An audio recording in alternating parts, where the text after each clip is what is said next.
Let's get to the news. Stop the music. It's time for news. Wow. Let's head over into the drone newsosphere with our buddy Jeff Sills and find out what's happening in the world of dronesy.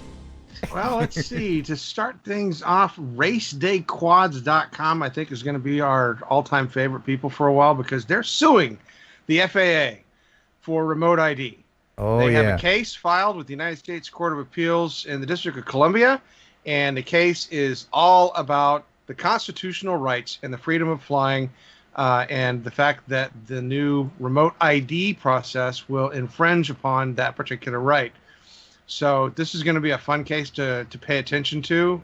They are actively collecting financial donations, so they have a GoFundMe set up. Feel free to check the Race Day Quads website and join in the fun to try to challenge the FAA on remote ID. And if you want to see this full document, there is a link to the PDF in the description of this video. Yes, sir. Samsung has decided that they're going to start launching a drone delivery service for Galaxy buyers in Ireland. And their great idea is to use drones to deliver Galaxy phones to customers. Okay. Yeah. They plan on expanding this drone service nationwide, but right now they're just doing it about 200 kilometers west of Dublin. And essentially, they're going to put a phone in a drone and fly it out and deliver it. The old drone phone. Hoping it don't drop it, but okay. Why are they squatting in the picture? I mean, I know the drone is short, but that's throwing me off for some reason. Should that be? They can stand. They don't have to be like, hey, look at I don't know. I just grown adults squatting. If they're not catching a baseball, it's kind of off-putting to me. But yeah, the old drone phone. All right. Yes. All right. So next in the news, we have some drone footage that captured an implosion of a bridge over an Illinois river. Brought down an old bridge in Utica. Cool. The bridge on Route 178 crossed over the Illinois River. A fire department drone captured yesterday's implosion from overhead. A new bridge over the river opened last October. More STEM subjects right there, it is. too, right? Figuring out all those explosives. Wow. They really use the word implosion liberally there. Right? I mean, it's not really an implosion. If it's usually with buildings that you talk, not to nitpick, but, Yeah. An implosion is when you cause a structure to fall in on itself and it just plunked down the water. But implosion is a cool word, so sure, let's use it. Yeah, well, watching a bridge blow itself to pieces is still fun and exciting. Yeah. So glad I was able to find that one for you guys. Heck yeah, man. All right, so Germany and the European Aviation, group, they designed or advanced something called a Eurohawk. The Eurohawk was going to be the German version of a drone that was developed here in the United States, the RQ-4E. And they had worked really hard on trying to bring this as a device that they would be able to start selling to the European Union, etc. But those hopes have been shattered completely because they haven't been able to properly test the drone. One of the things that pretty much put a cap on this one was that they could not get permission to fly the drone over Germany. What? The restrictions in the airspace meant that the Aviation Safety Agency certification was only available for flights over unpopulated areas. And, of course, trying to find unpopulated areas that a big drone like that can fly over is probably pretty difficult. And so this wonderful $793.5 million project is going to a German museum. Oh. And will never be put into process. Wow, that's a really sad case of one hand doesn't know what the other hand's doing. All I need is 793 million people paying $1 a piece to visit it at the museum, and they get their money back. Yes. Or just turn it into a giant tip jar, park it in the parking lot of the museum. People throw quarters in it like a fountain. Oh, yeah. Yeah. Talk about fun. All right, so next we have a very unique drone. This is a rugged scout drone designed to inspect tanks for leaks. Scout drone inspection and DNVGL are pioneering a new approach that uses drones and artificial intelligence to inspect the tank. The companies have partnered with Altera Infrastructure to carry out the latest test. So what we have here is a custom-built quadcopter framed drone. The main purpose of the drone is to gather visual data. Mainly we have a camera up front that gathers the data we're interested in. We have a 3D LiDAR, which is used for navigation and mapping inside the tank. And then we have a computer system on board that does all the computational work. The highest point inside the tank is approximately 19.4 meters high. Traditionally, the surveyors would use scaffolding to inspect the tank, but often rope access and climbing is needed for a thorough inspection. The drone, though, can reach all corners of the tank with much greater speed. The video is live-streamed to the customer and interpreted by DNVGL's algorithm, which is being developed to spot cracks and anomalies. This is letting the machine do what the machine does best, collecting the data, structuring the data, and presenting the information. A climbing team could spend days looking at certain parts of this tank, whereas with a ready deployed system you could do a general map of a tank easily in a few hours. It's several scales of magnitude in potential time savings. Wow, that's cool. By the way, people are reminding me ever so gently in the chat that we didn't play our Pigeon Jerky sponsor commercial. Oh, that's right. Yeah, I have some sad news. Pigeon Jerky has gone out of business. What? No, I'm totally lying. I completely forgot. We'll play at the end of the news.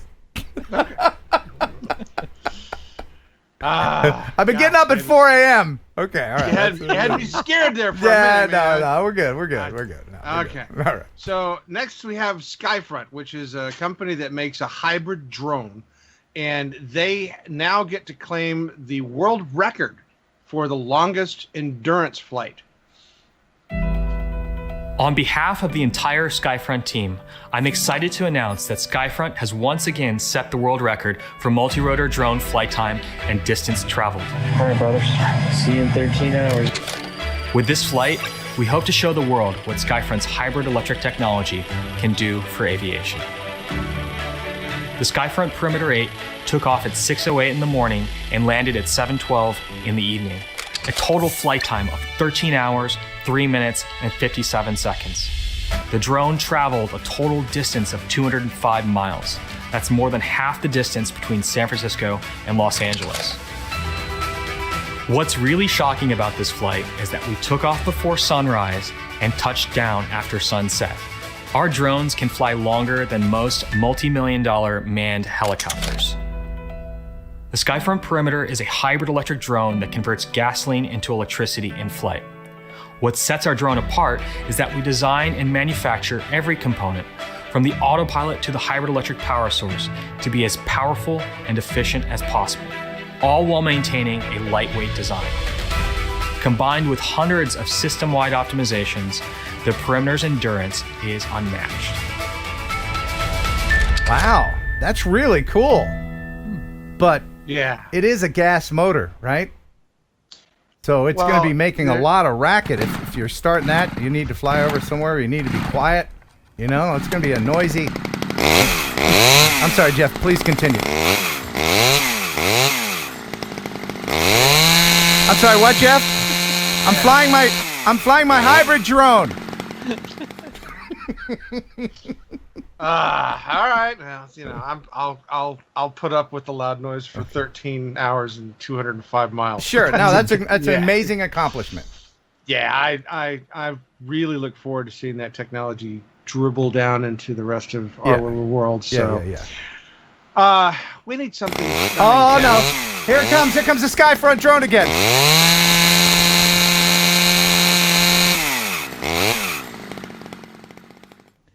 Sorry about that. It's so unpredictable.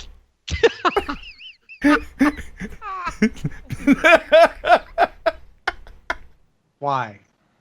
Why not? Why not? Hi. Yeah. So we need something stunning, and I think that this stunning footage from an Icelandic volcano would fit the bill. Yes. Look at that. I made sure to get the lowest resolution I could find of it. Wow. But that is neat. What kind of quad is that? Well, the thing is that the photographer Bjorn Seinbeck captured this footage on Sunday, March 21st. It doesn't specifically state what type of drone he was flying, but from the speed and the looks of it, it would probably be an FPV drone of some type. You mean maybe one of these? Could he fly it into the volcano for me? Would he do that for me? Bloop. Hate that. Yeah. Thing. Okay. I know I didn't see any props in the frame, so it couldn't have been that. Ooh. Yeah. Ooh. But that is amazing footage. Yeah, that is some absolutely incredible footage, and I love the ending when it just skips the top of that. That's just amazing. Yeah, it kind of went through the molten magma. According to the chat, it legitimately was a DJI FPV drone. Oh, okay. So did they recover it after it crashed on the other side of the volcano? Did they get all the pieces? Are you saying the DJI FPV is the new GoPro Karma? Is that what you're saying? Yeah, pretty much.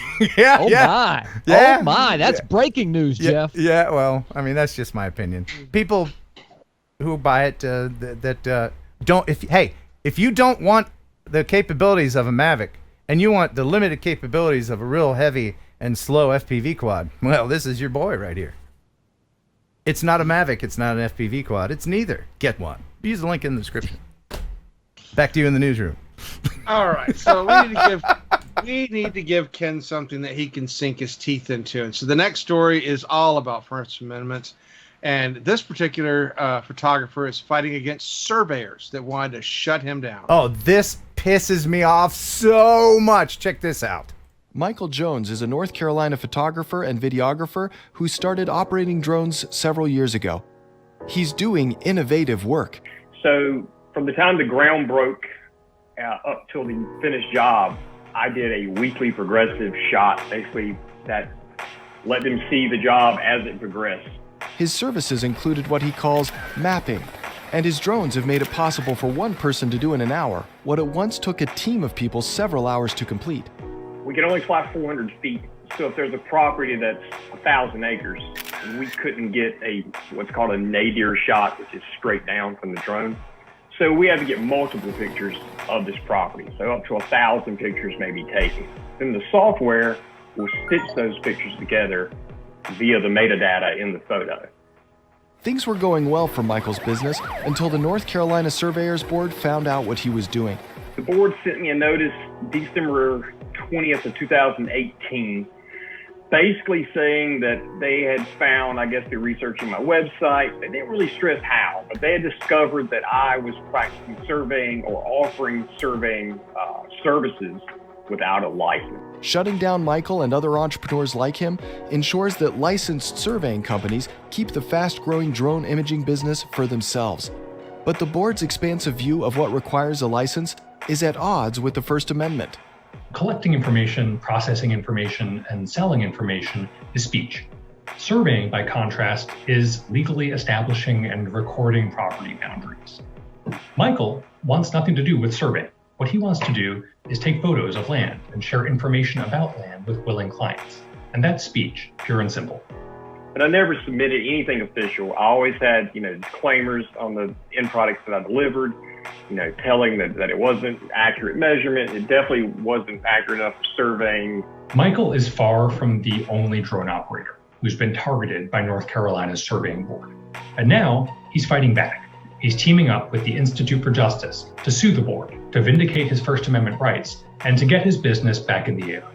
Drones have enormous potential, but that potential will never be realized if small business entrepreneurs are held back by protectionist government boards. Wow, that is really lousy of the surveyor. Now, I can understand they want to protect their jobs, but, technology moves on. I'm sure that the horse-drawn carriage people are upset when these motor cars started coming out. What are we going to do with all our horses? You don't have a horse license for your motor car. Just put a little disclaimer right at the beginning of the video. This is not a surveying video. So yeah, he's got the rights. He's he's going to be able to go back in business. That's BS. That.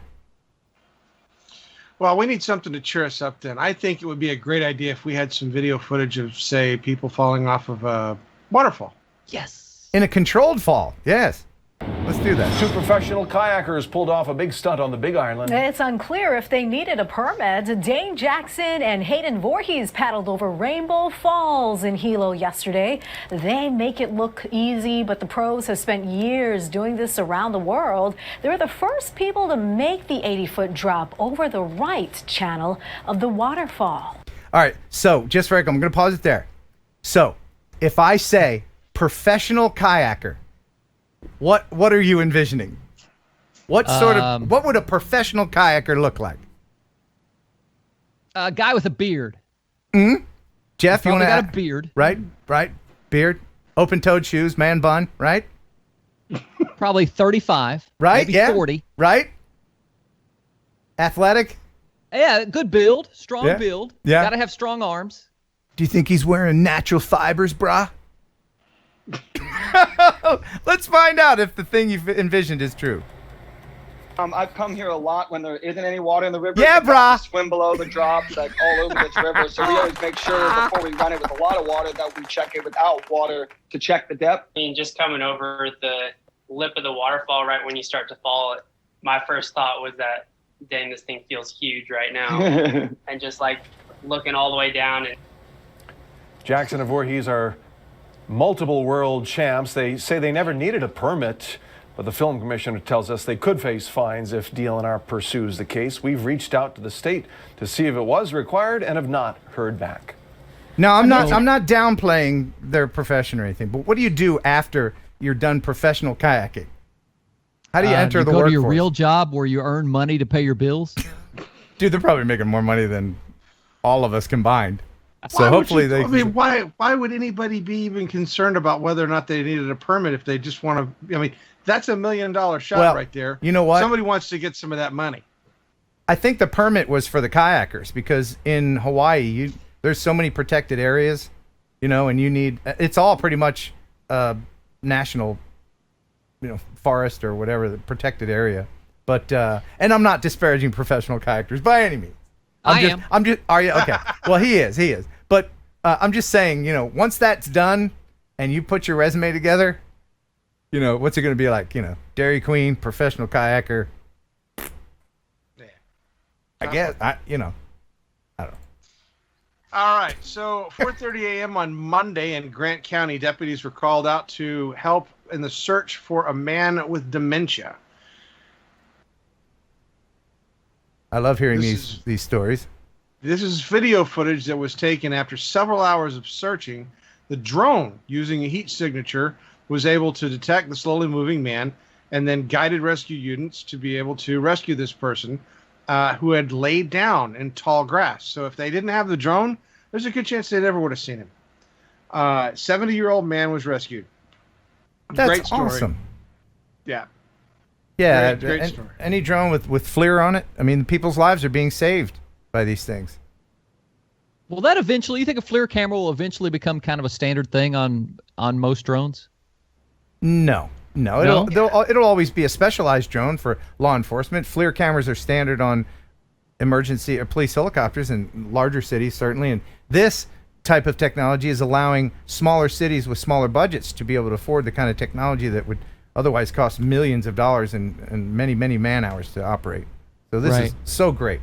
Yep. Yes. Yeah, I would say personally that commercial drones would be the ones that would most commonly end up having the FLIRs. And I would say that in a commercial market, probably just about every manufacturer would offer or have a FLIR setup on their drone.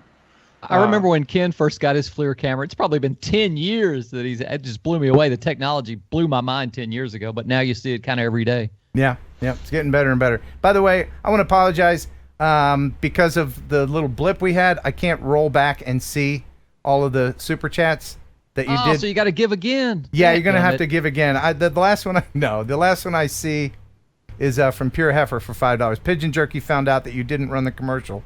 That's why they hacked my system. We're gonna shut it, or either that or it was DJI because I was talking about what a piece of garbage this is. RSP drone photography with $5. I think you need to turn your lucky clock back on. Yeah, why's your clock off back there? Oh, it is? Oh, that's... Oh, man, what the hell? That's what's going on. Did I mention I get up at 4 a.m.? That's wearing on you, isn't it? Yeah, it is. It is. Now, I haven't been napping during the day. I'm going to have to start napping. To take one of those old guy naps, you know, when I'm sitting in my big Archie Bunker chair with the blanket over my legs as I'm watching golf. I saw your morning show partner in the chat. Oh, you did? Is he in there? He was a few minutes ago. Until it bleeped out and shut everything down? Yeah. Well, if he's still in there, let's share a promo right here in the middle of the news. This is from the morning show from yesterday. Kelly, you'll like this one particularly.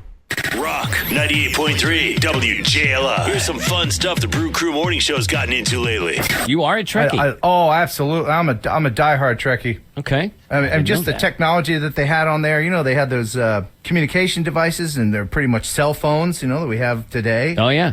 Yeah. And what else? What else on Star Trek? Oh, yeah. When they go into battle and they turn on their lightsabers on the Enterprise. Oh, that's impressive. Yeah. They're like just zipping people's heads off there. And I mean, in the words of the immortal Data, her. And I pissed everybody off all at once. You're welcome. Thank you very much. Start your day with JC and Ken. I'm going to try my Wookiee again.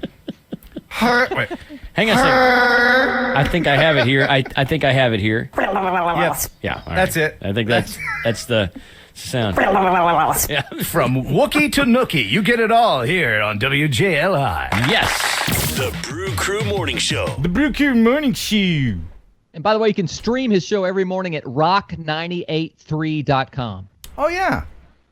Yeah, if moderator wants to put a link in the chat, feel free to do that. Now back to the newsy. All right. So that you guys have done torturing science fiction. Okay, so last year, a filmmaker by the name of Dave Betty was working on a documentary with the Navy, and it's centered around a destroyer called the Arleigh Burke, an Arleigh Burke destroyer called the USS Kidd, and they had an account of an encounter with drones. They were in a low visibility situation, and the ships were surrounded by drones or UAVs that pursued the service vessels for a good period of time. This was over the California's Channel Islands, and it happened over a number of days that these unidentified aircraft would show up and start circling around or interfering with the ships.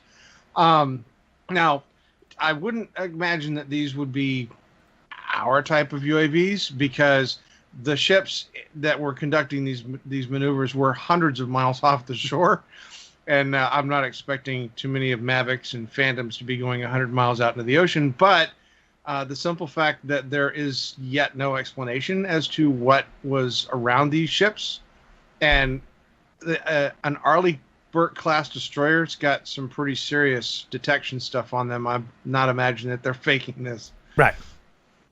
So, yeah, right. Hopefully we'll find some more information out. This happened back in 2019. There's an investigation still pending. All right. And speaking of investigations, yes, the police department in Simi Valley, California, are currently doing an investigation of a suspected drug dealer who used his drone to deliver heroin to customers. Well, at least it was camouflaged. What an idiot. Hey, let's paint it all kinds of different colors. Nobody will see this thing coming in. Stupid. Yeah, so his great idea was to fly heroin and methamphetamines with his drone to different customers, and they were able to arrest him while he was operating the drone. Yeah. Now, I'm not a criminal, but I am a college graduate, and I came up with the perfect idea for drug dealers. I'm trying to help you. Should I share my idea? Oh, no, by all means. Just take the floor. All right. Well, it's very simple. If you're a drug dealer and you got your heroin or your meth or whatever you're selling, tie it to a balloon, a big balloon, right? And then, you can sell, right, and then cops come. No drugs. You're welcome. Right? It's on a balloon. What are they going to do? Shoot it down? I don't think so. You're not left there with a controller. I think I thought of that during a fever dream. But I think what I'll do is I'll get more. I'll get one of these and paint it rainbow color and then use it that way. That's what I'll do. That's a smart thing to do. Oh my God! All right. I'll say that there's probably a lot of negatives for that one. So all right.